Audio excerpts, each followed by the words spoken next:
Hola, yo soy Horacio Pérez y os doy la bienvenida a mi podcast Investigando la Investigación, el podcast donde hablaremos sobre temáticas muy relevantes dentro del mundo de la investigación, por ejemplo, en qué temas actuales y de impacto se está investigando en todo el mundo, cómo llevan a cabo su investigación los investigadores y cómo es su vida y día a día, qué les motiva a investigar y qué problemas se encuentran y resuelven para poder seguir adelante. Y además nos centraremos no solo en investigación académica, sino también en la transferencia tecnológica y en cómo se realiza la investigación en las empresas. Bueno, en todos los programas solemos tener una dedicatoria en el programa, entonces la dedicatoria de hoy va a los índices de impacto de las revistas. Ya sabéis, esos números que son un poco arbitrarios y que a veces miden que una revista científica puede estar en un Q1, en un Q2 y que bailando de un sitio a otro pues pueda caer y subir y bueno, eso puede tener consecuencias para los que publican. Entonces, hoy un abrazo a todos aquellos índices de impacto. Bueno, hoy tenemos un programa súper interesante. Vamos a leer primero la noticia en la que está basado el programa de hoy. Y la noticia es la siguiente. Una investigación liderada por ISPISUA reduce a la mitad el tiempo de curación de las lesiones musculares. Se trata de un estudio que salió hace poco, hace un mes y medio aproximadamente, publicado en la revista Nature Communications, donde el equipo de investigación dirigido por Juan Carlos ISPISUA Belmonte en el Instituto Salk en California y también nuestro entrevistado que viene hoy, que le agradecemos muchísimo que haya seguido esta entrevista, Rubén Rabadán Ros. Hola Rubén, buenas. Hola, ¿qué tal? Muchas gracias, Horacio, por invitarme y un saludo también de mi parte a los índices de impacto que tanto nos influencian. Y sí, nada, encantado de estar aquí contigo. Gracias, igualmente. Entonces, es una investigación súper interesante porque esta investigación que han realizado permite regenerar el tejido muscular tras una lesión y reduciendo a la mitad el tiempo de recuperación. La verdad es que es una investigación súper interesante. Toda esta investigación que está promovida y financiada por la UCAM, la Fundación Pedro Guillén y también participa la Asociación de Futbolistas Españoles. Entonces, bueno, como tenemos aquí hoy a Rubén de primera mano, primero vamos a presentarlo, vamos a contar un poco un resumen de cómo ha sido su trayectoria, ¿no? Entonces, Rubén estudió biología en la Universidad de Murcia, luego hizo una estancia de investigación y luego comenzó su doctorado en UCAM bajo la dirección de Luis Meseguer del Olmo, si no me equivoco. ¿Puede ser? Sí, Luis Meseguer del Olmo, correcto. Vale, lo estoy diciendo de memoria, no tengo las notas de delante.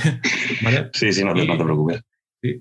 Y su investigación, ¿y en qué se basó tu tesis? ¿Cuál fue el título de tu tesis doctoral? Sí, bueno, el título sinceramente no lo recuerdo perfectamente, pero básicamente durante mi tesis trabajaba, el grupo es de regeneración y reparación de tejidos y nos centrábamos principalmente en la regeneración del tejido óseo. Y básicamente mi tesis consistió en el desarrollo de un biomaterial concreto formado por silicato dicálcico y fosfato tricálcico y comprobar cómo favorecía la regeneración del tejido óseo tanto in vitro como in vivo. Básicamente ese era el trabajo de la tesis. Y además, durante la tesis comenzamos un proyecto nuevo en el que la idea era aprovechar los productos de desecho de las empresas cárnicas, como puede ser, por ejemplo, el Pozo en Murcia, concretamente de hueso, para generar material para trasplante a humanos. Y ahí fue un poco donde surgió el primer, a lo mejor, contacto con ISPISUA, ya que teníamos la idea de usar iPS cells, células pluripotentes inducidas en estos materiales, para poder imitar lo que ocurriría en un paciente, ¿no? En este caso cogeríamos las iPS cells de un paciente, estas las sembraríamos sobre estos huesos que provienen de los cerdos que previamente hemos descelularizado y luego, después de diferenciar estas células, se volvería a usar para estas personas que pues necesitan trasplantes óseos. Y ahí fue un poco, ya me estoy adelantando, no estoy contando el resto de mi historia, ¿no? Y ahí fue en esa primera estancia que hice donde, pues tuve en primer contacto con Juan Carlos Ispizua. Y bueno, me propuso si quería hacer un postdoc aquí. Y por supuesto, pues, no puedes decir que no ante esa oferta. Y bueno, pues llevo ya 2 años aquí en el laboratorio de Ispizua. Y mi trabajo aquí se ha centrado principalmente en la participación en diversos proyectos que hay aquí en marcha en la regeneración y reparación del tejido muscular. Y bueno, específicamente por el que hablamos hoy, relacionado con el uso de los 4 factores en el músculo y la aceleración de la regeneración muscular. Bien, a mí me parece súper interesante. Ahora ya si nos centramos un poco en esto, para la audiencia, para que lo entienda un poco, ¿nos podrías comentar para una audiencia que no está muy metida en este campo de la biología, cómo has hecho este trabajo y qué implicaciones tiene esos 4 factores que estás tú comentando? Sí, claro. Los 4 factores estos de los que hablo, básicamente se descubrieron, se publicaron, ¿no? en 2006, y básicamente lo que permitían era conseguir que una célula diferenciada, un fibroblasto, volviese o retrocediese hacia atrás, perdiese esa diferenciación y se convirtiese en una célula parecida a una célula madre, que tuviese la capacidad de diferenciarse en cualquier tipo celular. Uh-huh. Eso fue un hito, recibió el premio Nobel por esto. Vaya. Pero nadie lo probó en animales, in vivo. Y fue Juan Carlos Ispizua el primero en publicar un trabajo en 2016 en el que se usaban estos 4 factores y se veía qué efecto tenía en ratones. Concretamente, se usaron ratones con progeria, que es un síndrome de envejecimiento avanzado, y lo que se vio es que ese envejecimiento pues, se veía enlentecido con estos 4 factores, pero es que además en ratones viejos, normales, activando estos 4 factores, también veían que eran capaces de regenerar varios tejidos de forma más rápida. Evidentemente, pues estos resultados eran un poco pues, preliminares, ¿no? Eran como la primera vez que se demostraba esto, y entonces de ahí surge este segundo proyecto, ya que lo que nos preguntábamos aquí en el laboratorio era, y bueno, ¿qué pasa específicamente o cómo actúan estos 4 factores en cada tejido para entender un poco mejor qué es lo que estaba pasando? Y bueno, así como digo, es como nace este proyecto. Lo que nosotros vimos en primera instancia era que en el músculo se favorecía la regeneración, pero no sabíamos cómo. Y entonces nosotros aquí lo que propusimos fue realizar estos experimentos, pero con modelos de ratones en los que se expresasen estos 4 factores específicamente en 2 tipos celulares que son muy importantes en el músculo. Uno de ellos son las miofibras, que básicamente tienen la capacidad de contraer y son los que dan la función al músculo. Y otro son las satellite cells, que son básicamente las células madre que están en el músculo. Estas están en modo reposo y cuando hay una lesión se activan, proliferan, se diferencian y vuelven a formar miofibras. Uh-huh. Entonces desarrollamos estos 2 modelos y lo usamos con ratones jóvenes, porque lo que queríamos era separar un posible efecto de regeneración de un efecto de rejuvenecimiento. Si hubiésemos empleado ratones viejos, no habríamos sido capaces de diferenciar quizás si lo que estábamos ejerciendo es un efecto de rejuvenecimiento o regeneración. Y lo que vimos, lo que hemos publicado en este artículo, es que en estos ratones jóvenes, cuando activábamos los 4 factores en las satellite cells, en estas células madre, no pasaba nada, no ocurría nada, lo cual, en cierto modo, es lógico de comprender. Si nosotros somos jóvenes, nuestras células son jóvenes y tienen un funcionamiento óptimo, lo normal es que sigan trabajando de una forma óptima y no veamos ningún cambio en su funcionalidad. Sin embargo, en el modelo en el que activábamos estos 4 factores en las miofibras, lo que ocurría era que estas miofibras variaban la producción de un factor en concreto que se llama BIN4, y este factor lo que hace es reducir la tensión del nicho o la matriz en la que se encuentran las satellite cells, las células madre musculares, y digamos que las empuja a que se activen. Por tanto, ante una lesión, si previamente tratamos a ratones por los 4 factores, ante esa lesión, las células madre musculares se activaban mucho más rápido. Con lo cual, en lugar de tener una regeneración completa a los 7 días, en 3 días éramos capaces de ver cómo el músculo ya estaba prácticamente regenerado. Y este es un poco el resumen del trabajo. Impresionante, impresionante. Y unas dudas que me surgen.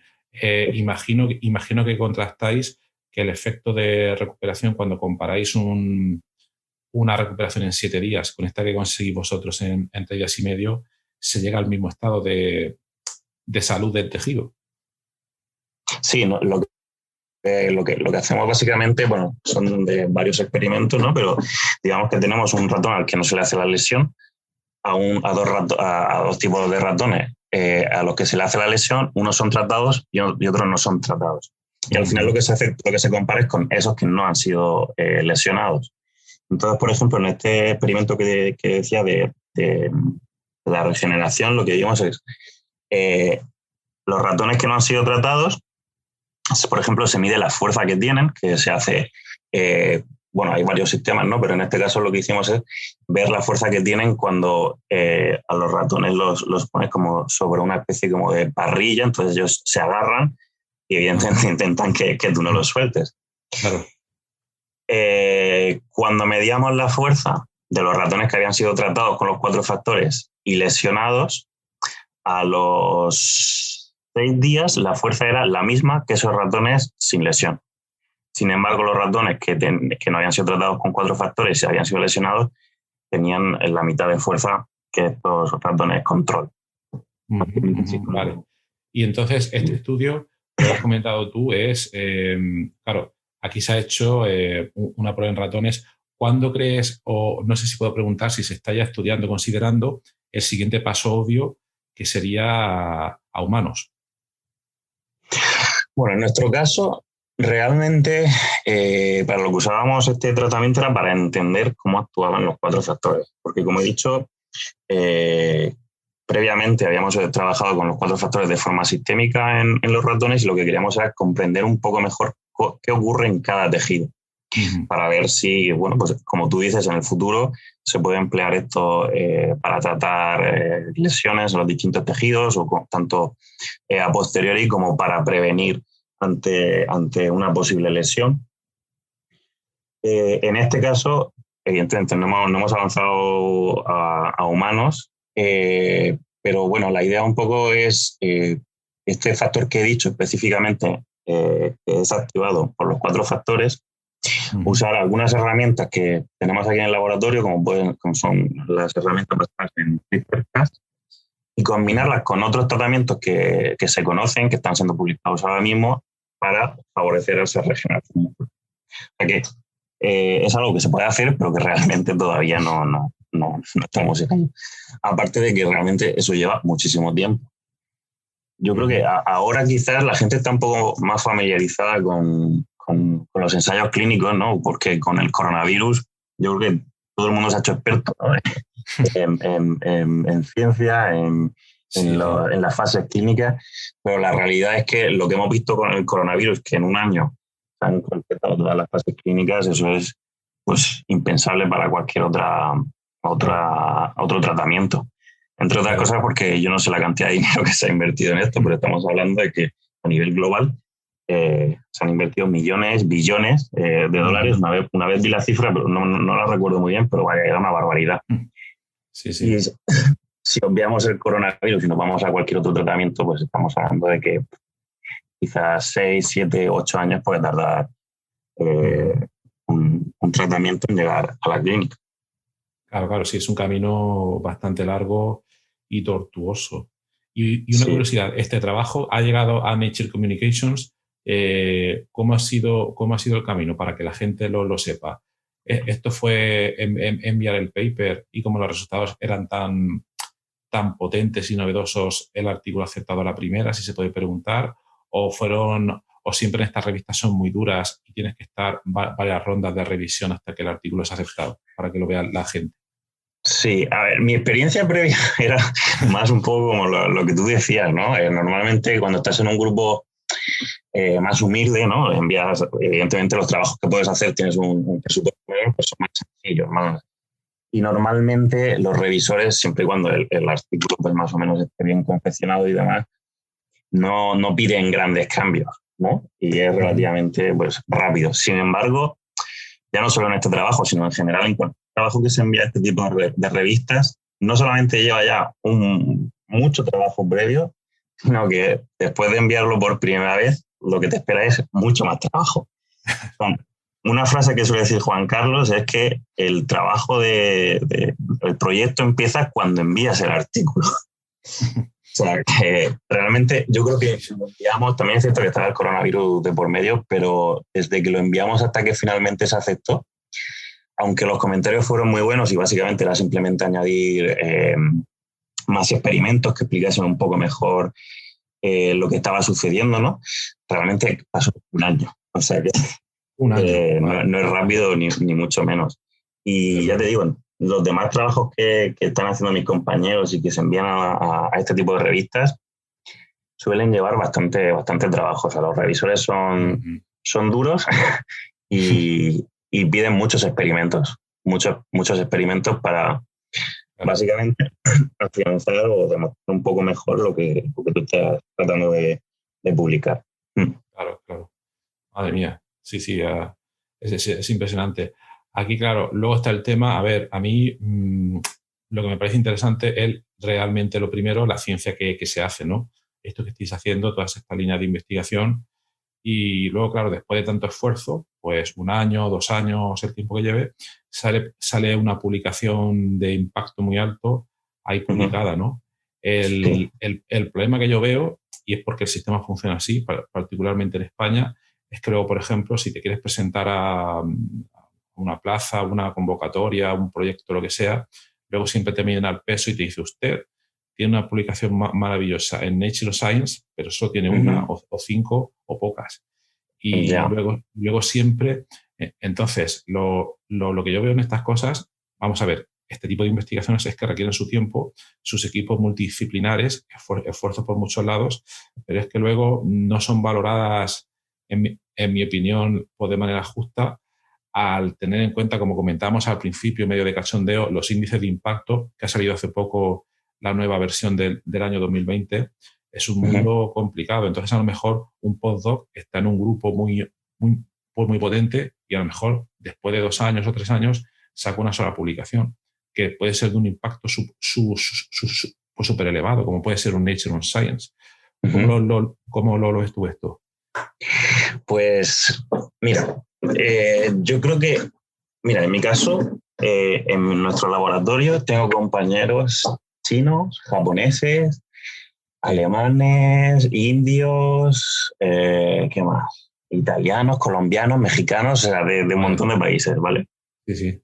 Entonces, lo bueno que tiene eso es que he sido capaz un poco de entender cómo funciona la ciencia en cada país. Y realmente, pues es que depende de cada país, porque, por ejemplo, mis compañeros chinos tienen que publicar muy alto. Es decir, un Natural Communication sería, digamos, la base, ¿vale? Que estamos hablando de un índice de impacto de 12, 13, o sea, para ellos eso es como la base. La base quiere decir, perdón, lo mínimo para ellos. Exacto, perdón, sí. Es el mínimo que ellos necesitan para volver a China, porque, bueno, también estamos hablando que somos postdocs, o sea, que realmente el objetivo es ser jefe de grupo, joven, ¿no? Pero ese es el objetivo. Pues para ellos, por ejemplo, Natural Communication debe ser el mínimo que necesitan para volver a China. También es cierto que China ahora mismo es un país súper competitivo. Digamos que han perdido a lo mejor la imagen esta de que, bueno, pueden ser un poco tramposos, que a lo mejor no te fían mucho de lo que han hecho, pero al menos yo la tenía antes de venir. Pero no, nada que ver, incluso al parecer más competitivo que aquí en Estados Unidos. Es decir, necesitan publicaciones. No necesitan muchas, pero tienen que ser muy buenas.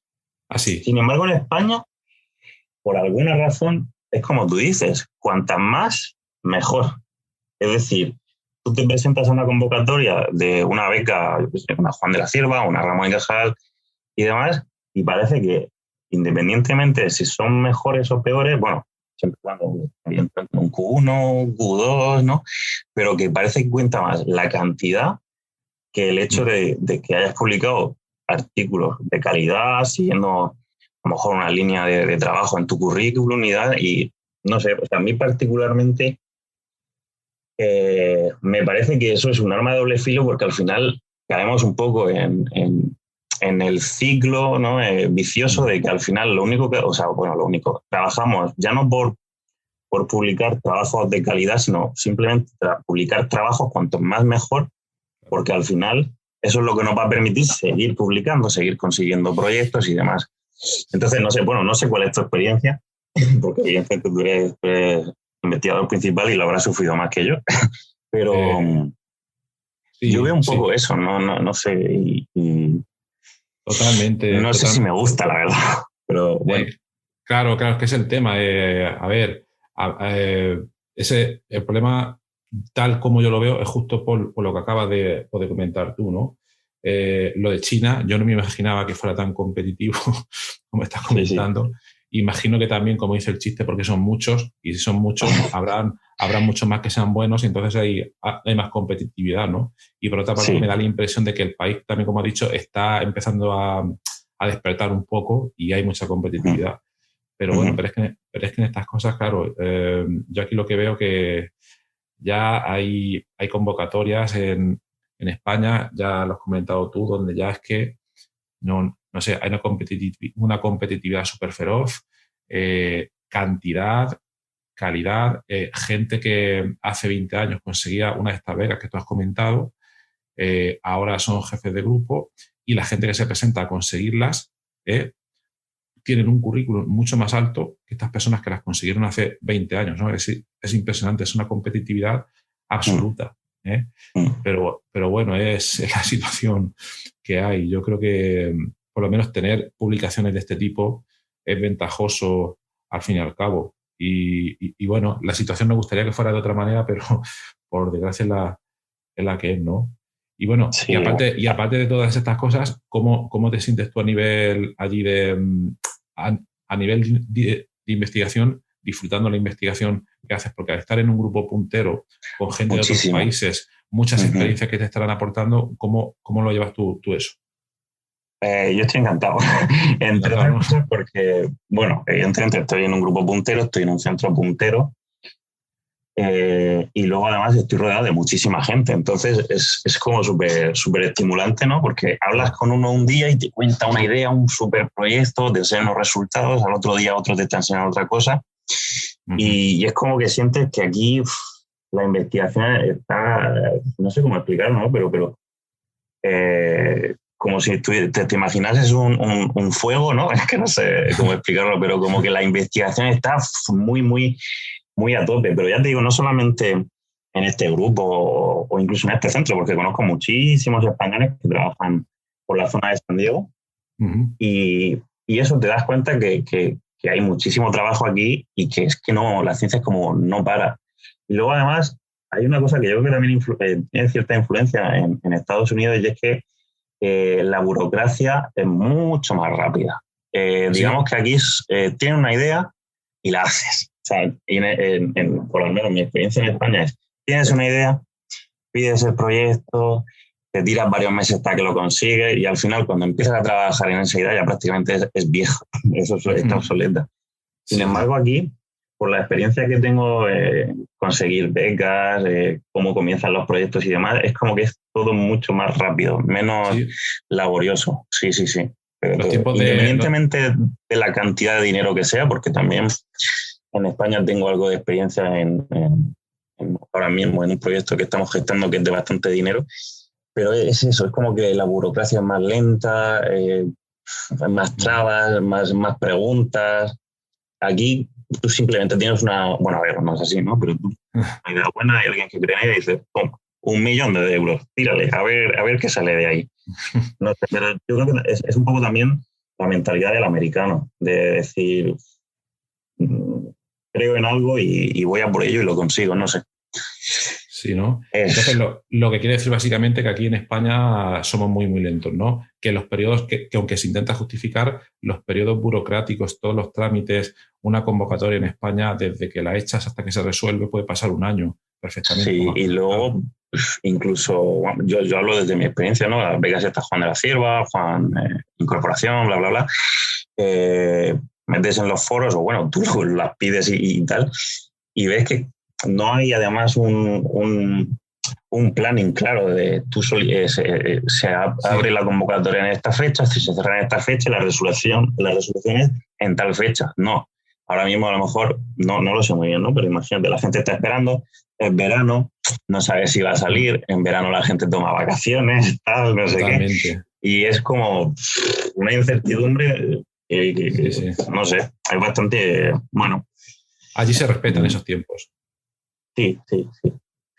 ¿Y cuánto puede ser por promedio un tiempo de resolución de una convocatoria tipo plan nacional o lo equivalente al Juan de la Cierva, que habrá algo equivalente? ¿Qué puede ser? Si aquí en España tarda 9 meses, un año, ¿allí cuánto puede tardar? Más o menos. No, la mitad perfectamente. Vale. Pero yo creo que sobre todo ya no es el tiempo, es la claridad de saber cuándo se va a resolver y todo esto. Yo creo que eso es lo que faltaría quizás en España, tener más claro cuándo se van a resolver las cosas para, bueno, poder actuar en consecuencia. Sí, han habido unos pequeños cambios que se han introducido con Pedro Duque, con el ministro, y ahora sí que hay un calendario, que fue introducido recientemente con fechas, ¿cuál es la palabra? Supuestas de apertura y de resolución, y parece que se van cumpliendo, pero bueno. Pues eso es genial, eso es lo que necesitamos. Ha habido un cambio, pero lo que no está cambiando es el proceso total, el tiempo total, eso sigue llevando su tiempo, ¿no? Pero bueno, vamos a ver lo que pasa. Y una duda que me surge, que también lo has comentado, tú has dicho, el americano investigador, o no sé cómo lo has comentado, llega, tiene una idea, pide un dinero, bien, hasta ahora mismo estamos hablando de investigación en la academia, pero yo también lo he oído que allí el tener una idea para una biotech, para una startup, para una spin-off, allí es relativamente fácil conseguir el dinero de inversores. Hay una cultura, parece ser, mucho más potente a la hora de crear este tipo de empresas. En el centro que tú estás, ¿se vive también ese aire de transferencia tecnológica hacia empresas o es un centro más de investigación fundamental? Bueno, primero, como anécdota, que yo creo que esto puede ser gracioso para la gente, no hay americanos o prácticamente americanos investigando como vosotros aquí. ¿Por qué? No, es súper... O sea, yo, por ejemplo, no tengo ningún compañero estadounidense. Hay muy pocos. Porque se paga mucho menos a los investigadores que a las personas que trabajan, aunque sea también en ciencia, pero en empresas. Se paga el doble.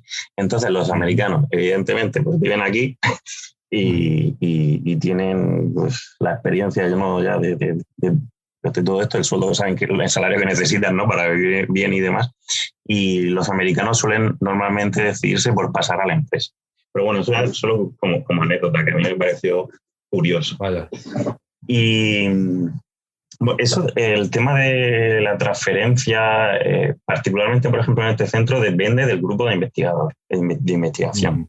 Hay algunos grupos de investigación que incluso la mitad del equipo se dedica a trabajar en aquellos descubrimientos que son patentados y se trasladan a empresas. Hay otros que no, que simplemente se dedican a ciencia, pero es cierto que en general casi todos tienen una pequeña parte en la que, bueno, pues como si todos desarrollan tecnologías nuevas, al final pues son patentables y las transfieren a compañías. Algunos de ellos con su propia compañía, otros, bueno, simplemente venden la patente a otras startups y demás, y así es como un poco desarrollan esa tecnología. Ajá. Y en cuanto a si es más fácil o difícil, sinceramente, el asunto de, bueno, cuánto hay que pagar, si es autónomo o montar una empresa, no lo sé, pero es cierto que debe ser más fácil porque en general siempre aquí cuando tienen una idea o han patentado un producto nuevo, enseguida ves que pasan a una compañía montan una startup o lo que sea y no sé, con una facilidad tremenda. Es más, también es cierto que aquí en San Diego es como, no sé si es la que más, pero es la ciudad que, digamos, acumula mayor cantidad de empresas biotecnológicas. O sea, por ejemplo, sí, no sé si Thermo Fisher, por ejemplo, si tú buscas la ciudad de origen en sus productos, creo que era Cardiff, bueno, que es un pueblo que hay aquí al lado de San Diego. O sea, que aquí realmente están muchas de las empresas a las que les compramos los productos de todo el mundo. Las tenéis. Para que te hagas una idea un poco de cómo es aquí este tema. Muy bien, muy bien. Y ya que estamos, todo esto que habéis hecho en esta última publicación, yo te pregunto, tú ya dices, ¿habéis depositado patente o se puede patentar el método? ¿Eso lo habéis tenido en cuenta?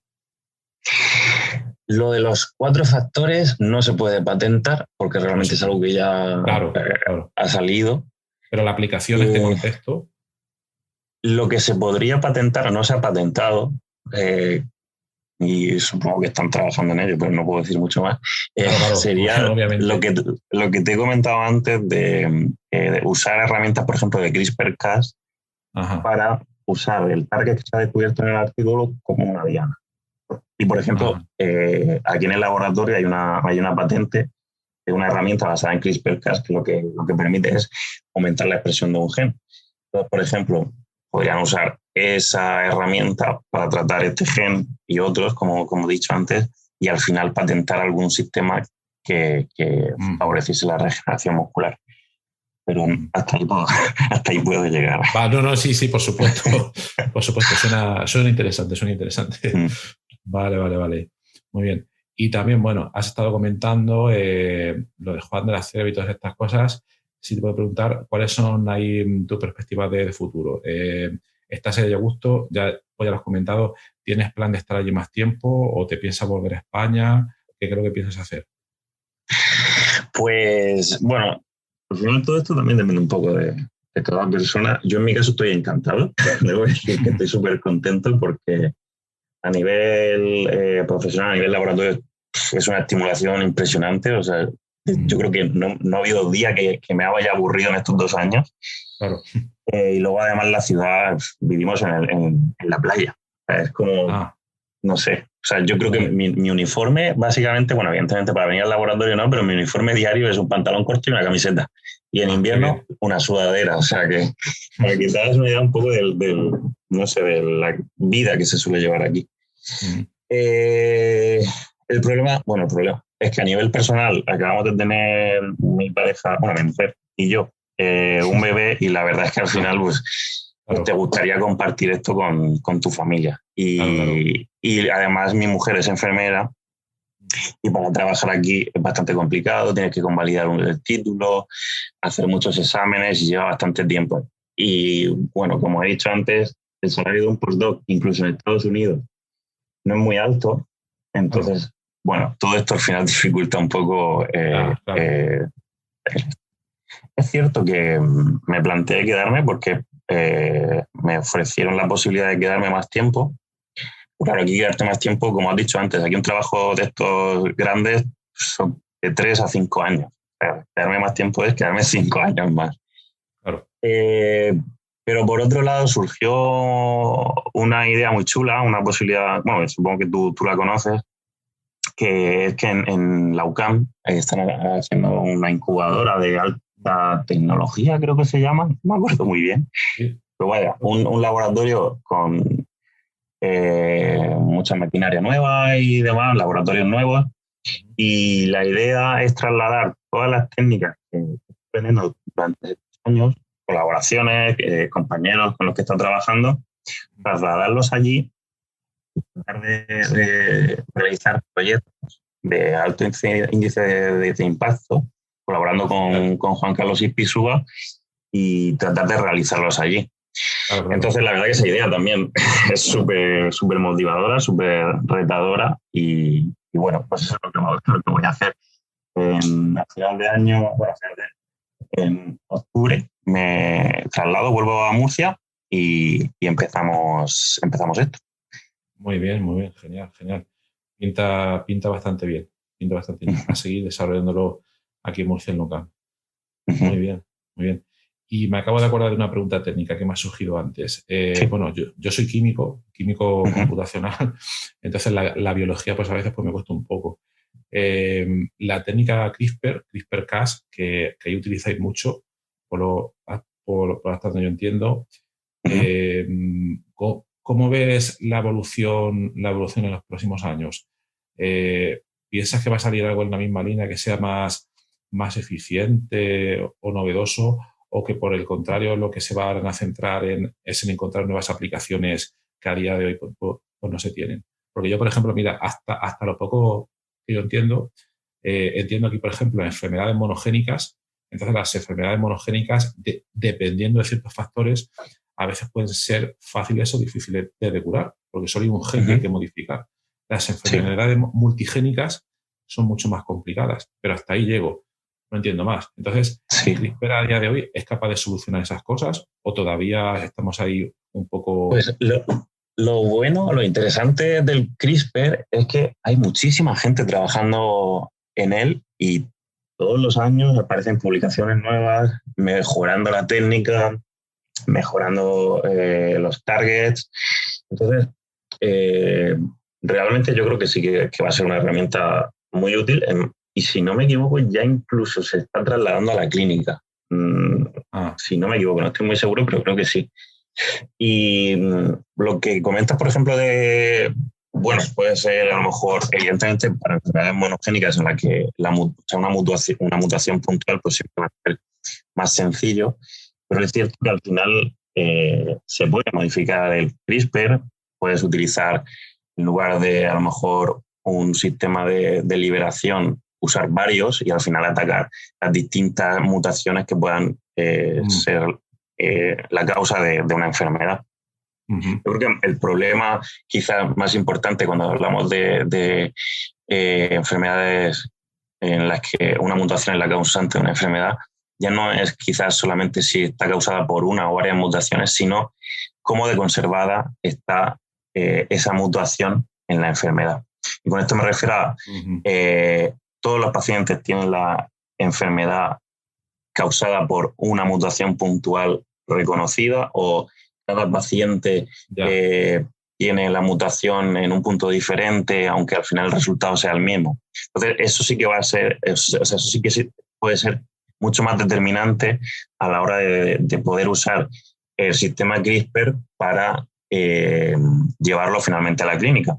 Porque incluso si lo pensamos y decimos, bueno, es que realmente si desarrollamos, imagínate que la técnica CRISPR es perfecta Ujú, y tenemos cada paciente con una mutación diferente, pero la podemos detectar y podemos desarrollar la técnica CRISPR para cada paciente sí, y tratarlo.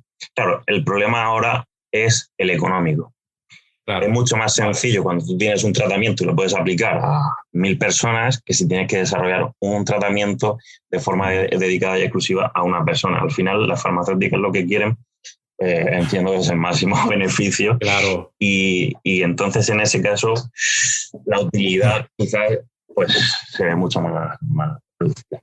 Creo que ya has comentado un aspecto clave, eh, pero bueno, antes de comentar eso, a mí, no sé si estamos ahora mismo en un momento equivalente a, por ejemplo, ahora unos 20, 25 años, cuando empezó, quiero recordar, el proyecto de genoma humano, ¿vale? Uh-huh. El coste de la secuenciación, no te sé decir números, pero por internet se puede encontrar fácilmente. Hay una gráfica que lo que representa es la evolución del coste de secuenciación a lo largo de los años, ¿vale? Y Sí. entonces la caída es brutal. En un espacio de 20 años, la caída es, no te sé decir ningún número, pero ahora mismo no sé si cuesta a cierto nivel un genoma humano, la secuenciación no sé si está por 1.000 euros. A ver, no con todo el tipo de detalle, no una Uh-huh. exploración masiva, pero está por 1.000 euros. Y hace 20 años, pues el precio sería desorbitado el poder hacerlo. Entonces, yo no sé si estas técnicas, a nivel técnico, si esto sigue avanzando, pues a lo mejor lo que hoy cuesta X dinero, luego será una cosa por rutinaria. Sí, Yo, no, yo, totalmente. yo creo que técnicamente es posible, pero todo a un aspecto clave, que son las farmacéuticas. Y es que yo veo por dos motivos. Por ejemplo, en investigación nosotros a lo que nos dedicamos es, bueno, hay una enfermedad, hay una proteína diana, desarrolla una molécula que inhibe esa proteína, ¿vale? Y esto es lo que le interesa a día de hoy a muchas farmacéuticas, que continúe existiendo, ¿vale? Uh-huh. Es un negocio. Si, Sí. si la técnica CRISPR modifica esas proteínas, esos defectos, entonces las farmacéuticas se quedan sin trabajo, yo me quedo sin trabajo y mucha gente se queda sin trabajo, pero bueno, lo importante es que la gente se cure, ¿no? Sí. Y luego, por otra parte, yo lo que leí hace un par de años era, creo que fue la primera aprobación por la FDA, de una técnica basada en CRISPR para curar cierta enfermedad, y era un solo, ¿cómo se diría? Un solo shot, una sola inyección por cerca de $1 millón de dólares o algo así. Entonces, no sé si es que lo que quieren hacer es tener aquello, no rebajar el precio, ¿vale? Para tener un público, ¿vale? A lo mejor no hay mucha gente que te lo pide todavía, pero si cobras $1 millón por caso, pues al final terminan forrándose. No sé, son sus suposiciones. Bueno, eso quizás es un poco ya técnicas de marketing, ¿no? Ya no solo en lo que tú estás comentando. O sea, al final hay empresas que prefieren vender más por menos dinero, y hay otras que, como tú dices, pues digamos se perfilan como una marca más exclusiva, se dirigen a un público más exclusivo, y la técnica que utilizan es vender menos, pero lo venden más caro. Bueno, no sé qué decirte, pero mira, un ejemplo que puede venir muy bien en este caso es, yo estoy trabajando con un compañero en el que usa una técnica CRISPR-Cas que, como te he dicho, lo que hace es aumentar la expresión de un gen, ¿vale? Uh-huh. Y entonces nosotros, en nuestro caso, trabajamos para tratar la distrofia muscular de Duchenne, una distrofia muscular, ¿vale? Sí. Para tratar la distrofia muscular, el problema que hay es el que te comentaba antes. Digamos que la mutación no se conserva en todos los pacientes del mismo modo, sino que cada paciente tiene una variante diferente.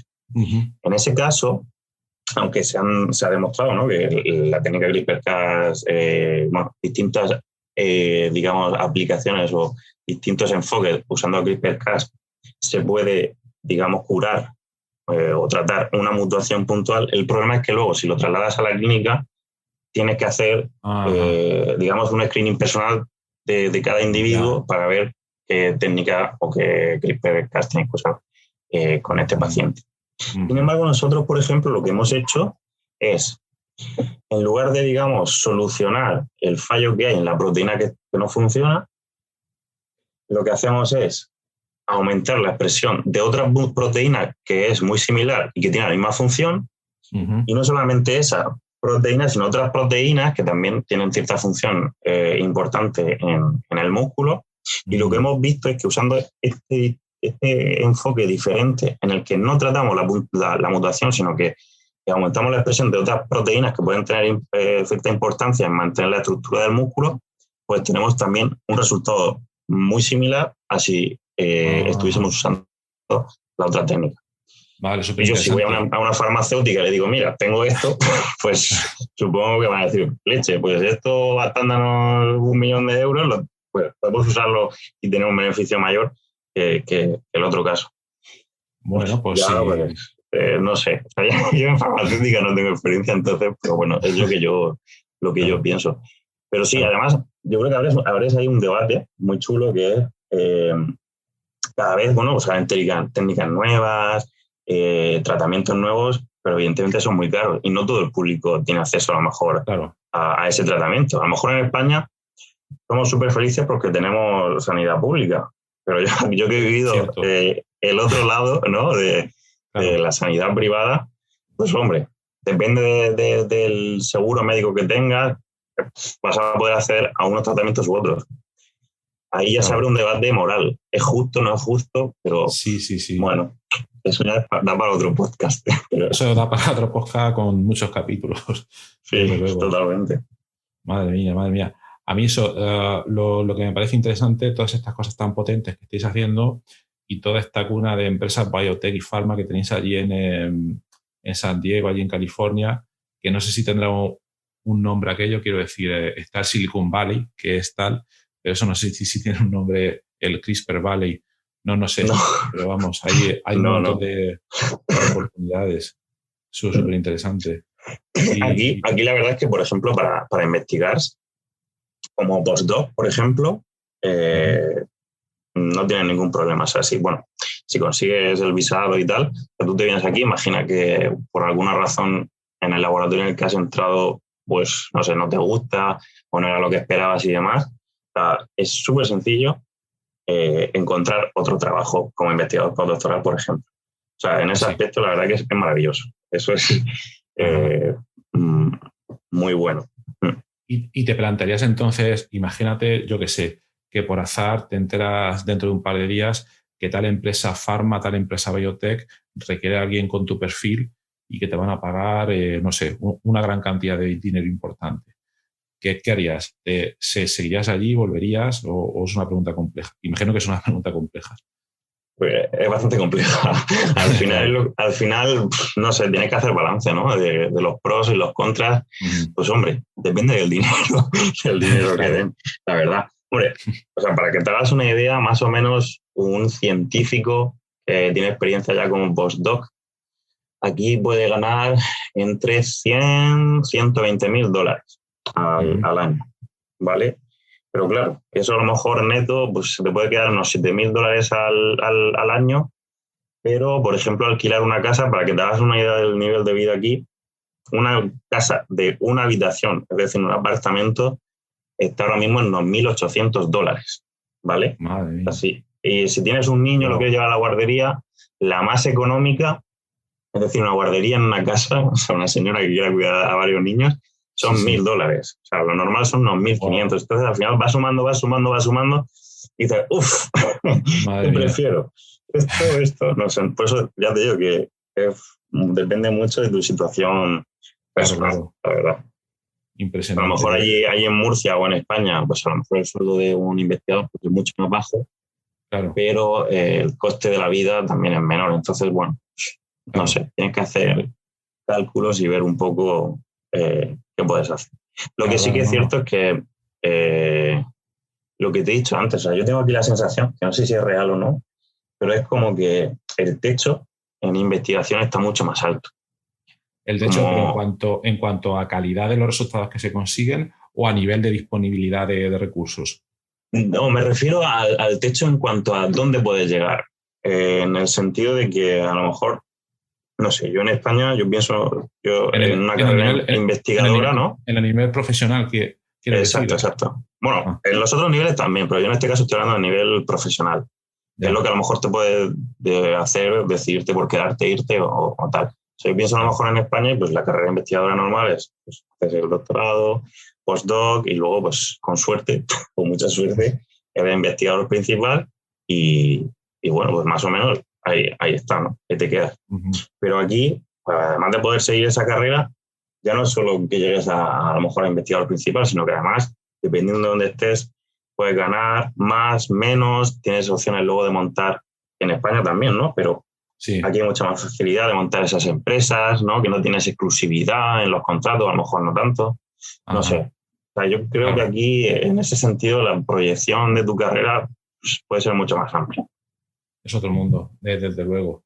Y mira, Mm. una cosa, porque seguro que habrán algunos postdocs escuchándote ahora mismo y también gente que está terminando la tesis y que está diciendo, bueno, yo quiero hacer el postdoc en Estados Unidos o en otro sitio, ¿qué hago, qué no hago? ¿Qué consejo le darías ahora mismo a la gente que está terminando la tesis y que no sabe cómo orientar su postdoc?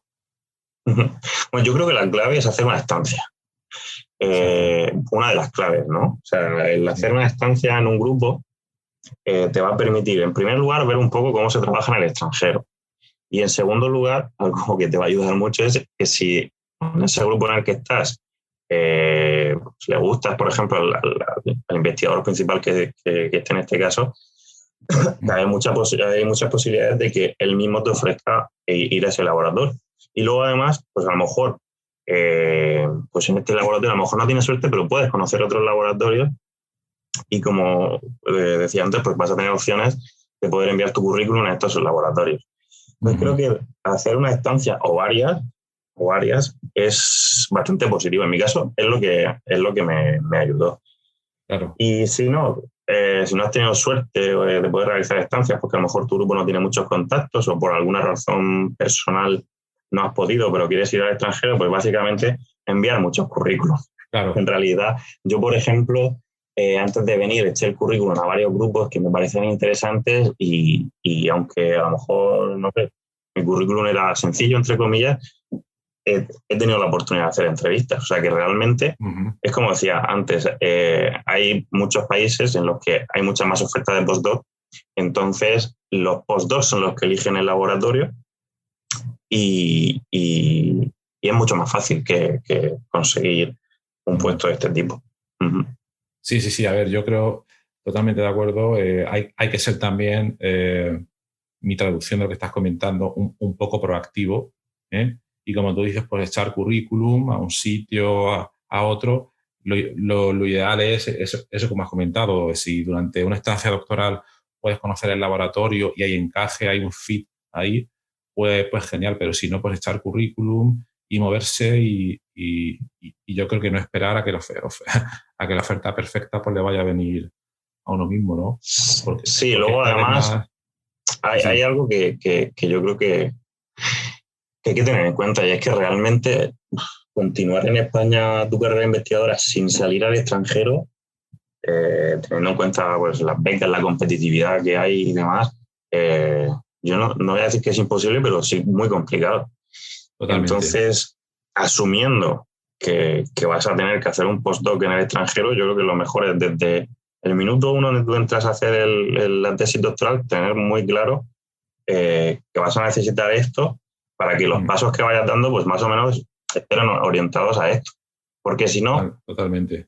Si simplemente te centras en publicar, pues el problema es que muchas de las convocatorias, por ejemplo, para conseguir un postdoc en España, pues el hecho de haber hecho una estancia en el extranjero, pues puntúa bastante. Entonces, al final, aunque hayas publicado mucho, puede ser que te quedes fuera por ese detalle.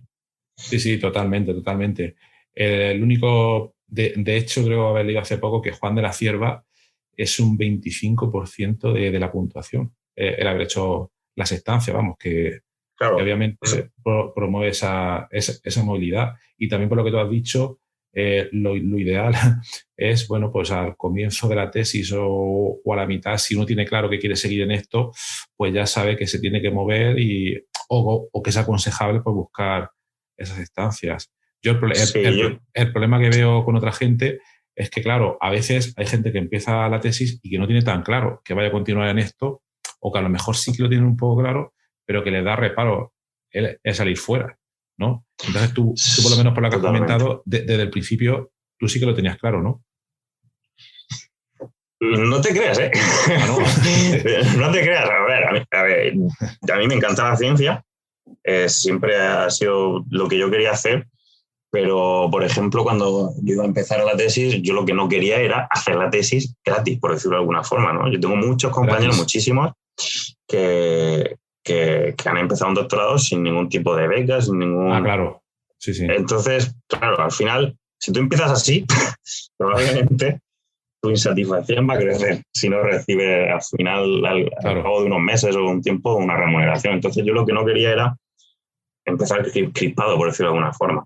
Claro. Y luego, la verdad es que he tenido suerte y en el grupo en el que he estado muy a gusto, he trabajado muy a gusto y al final ellos me han transmitido también un poco pues, el placer, ¿no? de investigar, y eso ha sido lo que también me ha motivado a continuar, porque evidentemente pues, hay laboratorios mejores, otros peores, no en cuanto a que publiquen mejor o peor, sino que a lo mejor el ambiente pues, no sea tan bueno, y eso simplemente, pues, aunque tú tengas muchas ganas a lo mejor de ser investigador, pues te has tenido una mala experiencia y dices, no. Yo aquí no quiero seguir. Y voy a decir algo más. Bueno, sí. Otra cosa también que creo que es importante, porque realmente cuando empezamos la tesis, bueno, yo no sé cuándo empezaste la tesis, pero yo creo que una cosa que es súper importante es la figura del mentor, del investigador principal normalmente, ¿no? Es una persona que yo creo que es clave para guiarte tanto en la carrera investigadora desde el punto de vista de qué requisitos vas a ir necesitando en cada momento, que él te motive, que él te proponga hacer una estancia. Al final, si tú tienes un jefe, ¿no?, que te va a motivar, que te va a saber guiar, y al final de tu tesis pues tienes un currículum en el que aglutines publicaciones, estancias y demás, pues te va a resultar mucho más fácil que si tienes una persona que no te ha guiado. Que al final él tiene ya la experiencia de saber qué es lo que hace falta y te puede ayudar mucho. Entonces yo creo que la figura de los investigadores principales o postdocs que se encarguen de los investigadores predoctorales es súper importante. Totalmente. La motivación es muy importante en ese aspecto. Sí. Y luego preguntándome por cómo, por tu día a día allí en el trabajo, ya has comentado, bueno, tú estás muy motivado para la investigación, te gusta mucho lo que estás haciendo. ¿Qué es lo que menos te gusta del mundo investigador? Y no digamos la falta de financiación, porque es una cosa que ya sabemos. ¿Qué es lo que menos te gustaría? Lo que menos me gusta, hombre, si quitamos la falta de financiación y los salarios, yo creo que en general la verdad es que, no sé, hay mucha gente, por ejemplo, que no le gusta escribir. A mí escribir me gusta. Es que en general yo creo que lo bueno de la investigación es que es un trabajo todo lo contrario a la monotonía. Entonces, si eres una persona nerviosa, que no sé, que eres inquieto y demás, yo creo que es el trabajo perfecto, porque al final nunca tu día a día va a ser igual, nunca siempre vas a estar embarcado en proyectos diferentes. Entonces, realmente yo creo que es un trabajo súper estimulador. Sí.